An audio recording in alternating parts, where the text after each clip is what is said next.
செல்வாக்கை காட்ட மக்கள் அதிக அளவில் கூட வேண்டும் என்பதற்காக பல மணி நேரம் தாமதமாக விஜய் வந்ததே கரூரில் துயர சம்பவம் நடப்பதற்கு காரணம் என்று திராவிட கழக தலைவர் கே வீரமணி தெரிவித்துள்ளார். தாவேக தலைவர் விஜயை சங் பரிவார் அமைப்பினர் வழிநடத்தி வருவதாக விசிக தலைவர் திருமாவளவன் குற்றம் சாட்டியுள்ளார். தான் நடத்திய கூட்டத்தில் நேர்ந்த துயர சம்பவத்திற்கு பொறுப்போ வருத்தமோ விஜய் தெரிவிக்காதது மனிதத்தன்மை இல்லாததையே காண்பிப்பதாக மார்க்சிஸ்ட் கம்யூனிஸ்ட் கட்சியின் கே பாலகிருஷ்ணன் விமர்சித்துள்ளார்.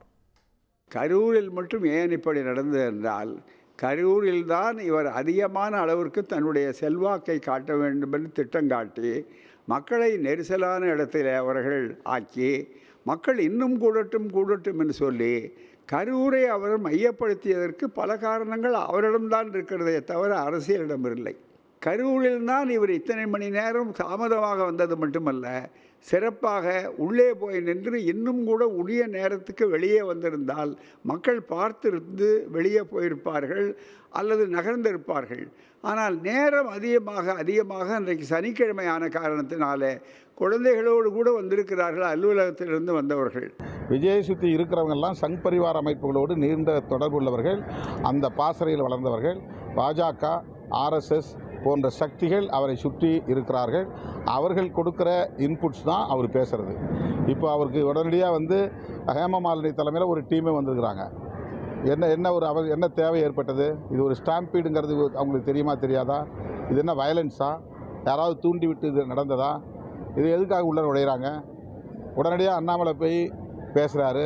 விஜய் மேலே தப்பு இல்லை, அரசாங்கத்து மேலே தான் தப்புங்கிறாரு. அது யார் இப்போ அப்படி யாராவது பொதுமக்கள் சொன்னாங்களா? இவராக இப்படி ஒரு ஒப்பீனியன் கிரியேட் பண்ணுறாங்க, ஒரு கருத்துருவாக்கம் செய்கிறாங்க. இந்த அரசியல் அவருக்கு எதிராக போய் முடியும். தாவேகா தலைவர் விஜய் அவர்கள் ஒரு காணொலியை நேற்று வெளியிட்டிருக்காரு. ரொம்ப அதிர்ச்சி அளிக்கக்கூடிய ஒரு காணொலி அது. ஒரு தான் கட்சி நடத்தின ஒரு சம்பவத்தில் தன்னுடைய கட்சியினுடைய ஊழியர்கள் பொதுமக்கள் பாதிக்கப்பட்டிருக்காங்க.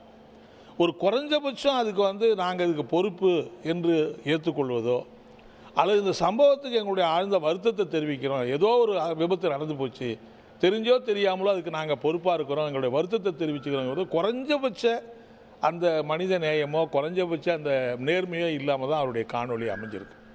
அது மட்டும் இல்லை, ஏன் அந்த சம்பவம் நடந்தது பல பேரும் சொல்கிறாங்க. 7 மணி நேரம் இவர் தாமதமாக வந்தது தான் முக்கியமான காரணம். அதுக்கு அவர் விளக்கம் சொல்லலை. காலையில் 10 மணிலேருந்து சாயங்காலம் 7 மணி வரைக்கும் அங்கே மக்களை நிறுத்தி வச்சுருக்காங்க. குடிக்க தண்ணி கிடையாது, உணவுக்கு ஏற்பாடு கிடையாது, கழிப்பிட வசதி கிடையாது. காலையிலேருந்து சாயங்காலம் வரைக்கும் ஒருத்தர் நின்றுக்கிட்டே இருந்தாக்கா அவங்க மயக்கமடைய நிலைக்கு வராமல் இருக்குது, என்ன பண்ண முடியும்? அப்போ ஏன் ஒரு நிகழ்ச்சியை ஏற்பாடு பண்ணுற நீங்களும் அதெல்லாம் ஏற்பாடு பண்ணணும், ஏன் ஏற்பாடு பண்ணாமல் விட்டீங்க அப்படிங்கிற கேள்விக்கு அவர் எந்த பதிலும் சொல்லலை. உடனுக்குடன் செய்திகளை தெரிந்து கொள்ள சன் நியூஸ் பெல் ஐகானை கிளிக் பண்ணுங்கள்.